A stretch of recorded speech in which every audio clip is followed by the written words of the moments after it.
Hello guys, so buat yang nggak tahu, gue Lily, and this is my first time sharing di Views. Selama 4 tahun gue ikut Views, ya bukannya nggak mau sharing sih, cuman mesti gue tuh orangnya bukan orang yang pintar ngomong, bukan orang yang suka ngomong, kadang juga nggak tahu mau ngomong apa, dan especially ngomong di depan umum, bukan kayak suami gue itu yang sangat bawel. Tapi ya kalau misalnya emang dengan kelemahan gue ini, nama Tuhan bisa sedikit dimuliakan atau gue bisa menjadi berkat sedikit aja bagi kalian, ya biarlah itu terjadi. So sedikit background gue ini anak ketiga dari 4 bersaudara. Gue punya 2 cici dan 1 adik laki-laki. Cici gue di Singapura semua. Dan gue dari kecil itu udah jadi orang Kristen. So mungkin bertobat sekitar pas masa-masa remaja. Dan sejak mulai itu ya aktif pelayanan di gereja juga. Dan selama gue hidup ini tuh begitu banyak jatuh bangunnya sebagai orang Kristen, sebagai hidup bersama Tuhan di dalam setiap fase-fase kehidupan gue. Dan topik yang mau gue share malam ini yaitu apa sih yang kita cari di dalam dunia ini? Sebenarnya buat apa sih kita hidup di dalam dunia ini? Yuk kita baca di Mazmur 139 ayat 14. Saya bacain. Aku bersyukur kepadamu oleh karena kejadianku dahsyat dan ajaib. Ajaib apa yang kau buat, dan jiwaku benar-benar menyadarinya. Dunia ini melihat nilai seseorang dari apa ya? Dari kekayaannya, dari kesuksesannya. Bahkan di Forbes magazine, mereka itu setiap tahun akan publish aset kekayaan dari orang-orang tertentu, especially orang-orang yang terkaya di dunia ini.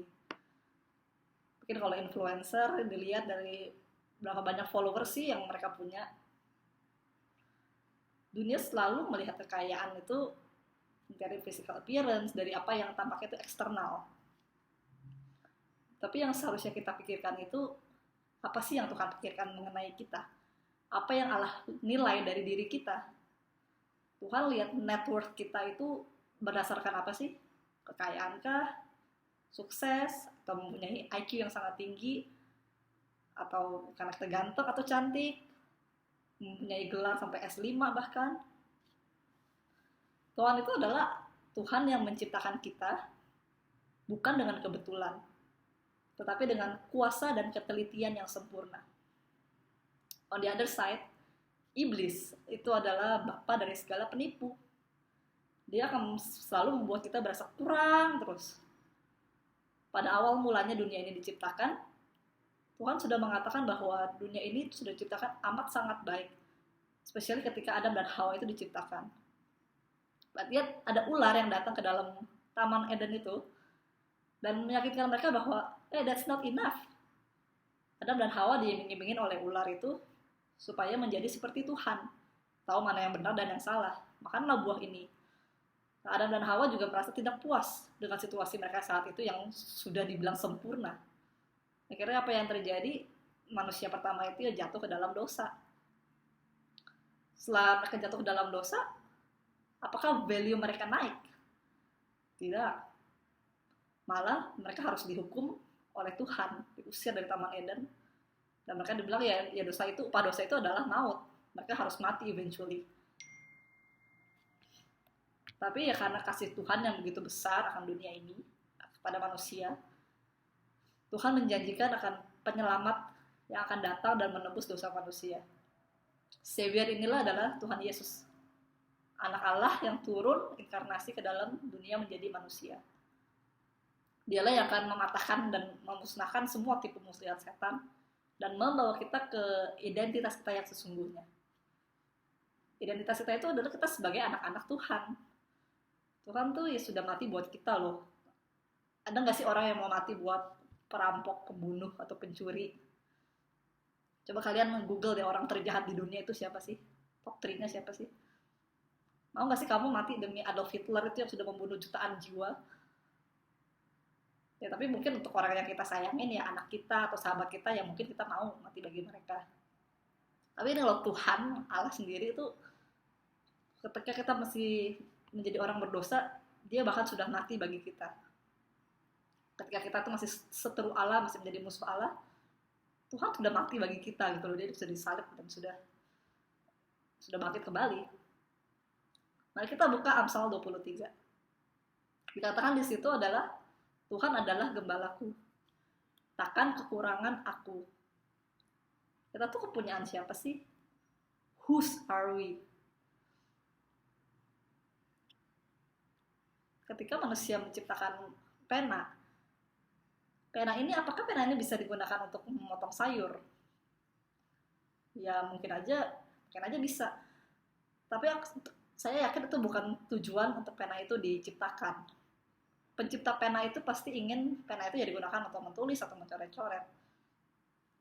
So sama seperti kehidupan kita, ketika kita berdosa, kita kehilangan arah, kita harus balik kepada pencipta kita. Dia tuh yang pegang semua arah hidup kita, cita-cita kita, masa depan kita itu semua Tuhan sudah tahu.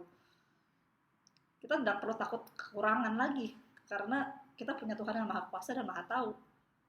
Tuhan ini tuh yang sama dari dulu, sekarang, dan sampai selama-lamanya. Tuhan yang membelah Laut Merah bagi orang Israel, sehingga mereka bisa kabur dari orang Filistin. Tuhan yang membiarkan Daniel hidup di gua singa ketika dia dilempar. Tuhan yang memelihara Yunus di perut ikan selama 3 hari.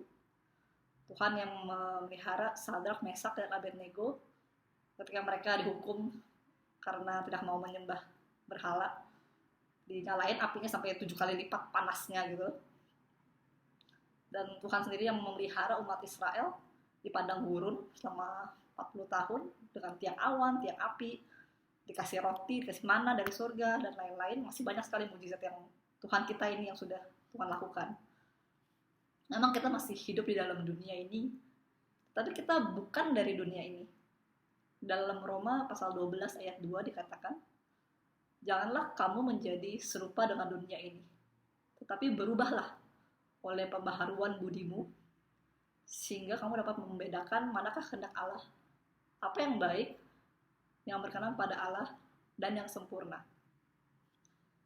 Memang banyak sekali hal yang perlu kita khawatirkan di dalam hidup ini, apalagi di dalam masa pandemi ini.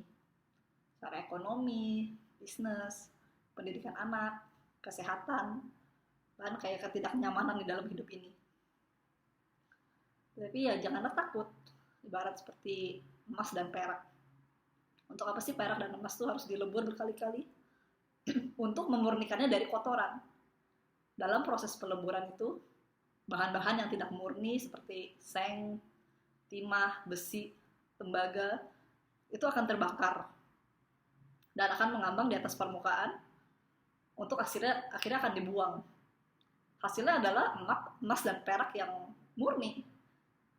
Jadi ketika ujian dan masalah itu datang, mungkin kita pernah ditipu sama orang, pernah dikecewakan, pernah gagal, pernah dikhianati oleh teman atau pasangan kita, kehilangan pekerjaan atau kehilangan orang-orang yang kita kasihi, ada yang meninggal dan lain-lain. Ya, kita sebagai anak-anak Tuhan ya kita jangan mengeluh, don't play victim, jangan bersungut-sungut. Kalau kau emang mas murni, kenapa takut diuji? Memang itu sangat menyakitkan prosesnya, tapi itu akan menghasilkan kemurnian iman yang membawa damai sejahtera, joy, sukacita yang sangat melimpah-limpah. Di dalam 1 Petrus 1 ayat 6 dikatakan, bergembiralah akan hal itu, sekalipun sekarang ini kamu seketika harus berduka cita oleh berbagai-bagai pencobaan. Ayat 7, maksud semuanya itu ialah untuk membuktikan kemurnian imanmu yang jauh lebih tinggi nilainya daripada emas yang fana, yang diuji kemurniannya dengan api, sehingga kamu memperoleh puji-pujian dan kemuliaan dan kehormatan pada hari Yesus Kristus menyatakan dirinya. So, jangan pernah menganggap dirimu tidak berharga, tidak layak, selalu kurang. Bahkan compare diri sendiri kepada orang yang lebih kaya, lebih sukses, lebih kurus, atau lebih cakep, lebih diberkati dari kita. Ingat, ketika kita mulai compare diri kita kepada orang lain, itu bisa jadi awal dari kejatuhan. Saat dulu aku masih kuliah di Amerika, itu aku tinggal bersama 2 ciciku. Saat itu aku berasa selalu kurang terus. Ya, kok cici aku kok udah mau lulus sih? Kok dia udah punya cowok sih? Terus ada satu yang sudah sempet putus, terus punya cowok lagi, cepet banget sih, gampang banget dapetnya. Gue aja kayak gak punya gitu kan. Kok dapet kerjaan gampang banget sih? Kok meritnya cepet banget sih? Ciciku tuh dua-duanya tuh meritnya kayak umur 21-22 tahun gitu. Dan aku sendiri tuh 24 tahun. Jadi seberapa pressure dan capeknya hidup ini kalau kita selalu compare diri kita terhadap orang lain. Padahal tuh orang tersebut mungkin nggak berasa apa-apa. Bahkan setelah dipikir-pikir, hidup mereka mungkin tidak seindah yang kita bayangkan. Semuanya itu, setiap orang pasti ada prosesnya dari Tuhan, ada waktunya yang sempurna. So never compare. Jangan compare suami kita, istri kita, anak kita dengan suami atau istri dan anak orang lain. Setiap orang itu unik dan indah di mata Tuhan. So, saat kita berasa harga diri kita kurang, itu tuh kita sudah berdosa terhadap pencipta kita. Karena dia sudah menciptakan segala sesuatunya itu dengan sempurna dan amat sangat baik. So, gini aja deh, kalau misalnya anak kita datang ke kita, tapi mami, kok mukaku kok ini sih, hidungnya kok jelek sih, kayak babi aja nih hidungnya nih, kayak gini nih. Atau kita ngomong ke orang tua kita, Mama, saya punya, ini pipinya kayak gini sih, ini kayak monyet aja nih. Kita bukannya kayak berasa, gila loh, kalau lu kayak anak babi, gue papa babi dong, gue mami babi dong. Menghina banget loh, bener gak? Itu kayak menghina orang tuanya yang sudah melahirkan kalian gitu loh. Tapi ya bukan berarti kita menjadi anak-anak Tuhan itu kita boleh hidup seenaknya, boleh berbuat dosa seenaknya.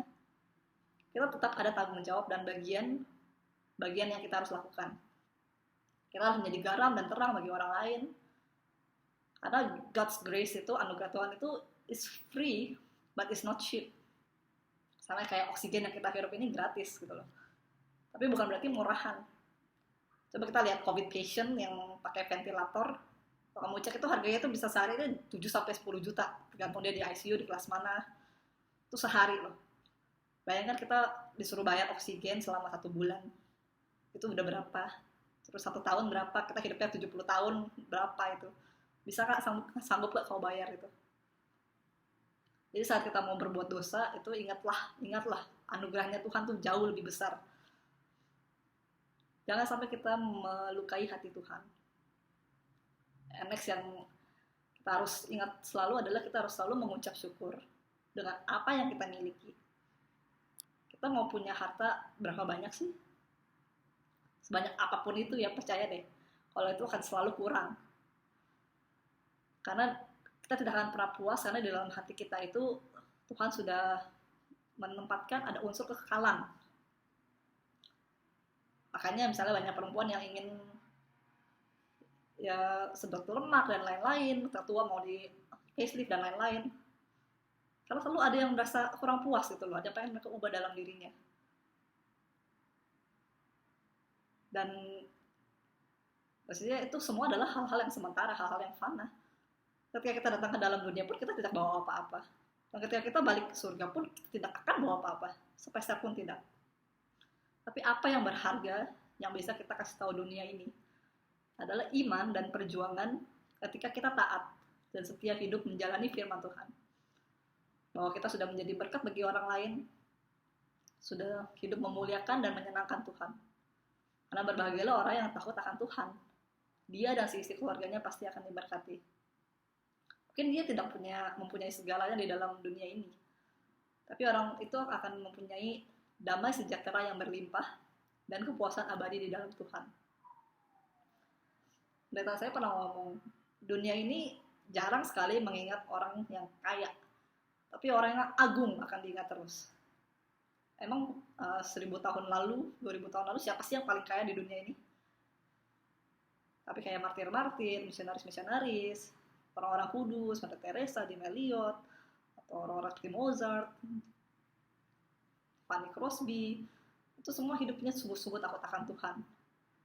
Bahkan perempuan yang memberikan 2 peser pun di bait Allah itu, Tuhan Yesus sampai sekarang pun kita masih mengingatnya, kita masih mengkhotbahkannya. Itu akan diingat. Bukan orang yang kaya gimana. So jadi gue mau tutup sharing gue dengan beberapa ayat. Yang pertama ini di Matius 6 ayat 18-20. Janganlah kamu mengumpulkan harta di bumi. Di bumi, ngengap dan karat merusakkannya, dan pencuri membongkar serta mencurinya.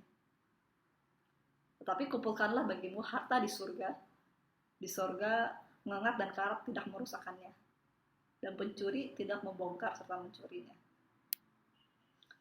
Dan tadi yang di awal gue bilang, Tuhan itu melihat tuh ke internalnya, sementara dunia itu kepada eksternalnya. Itu ya ada di ayat mana sih?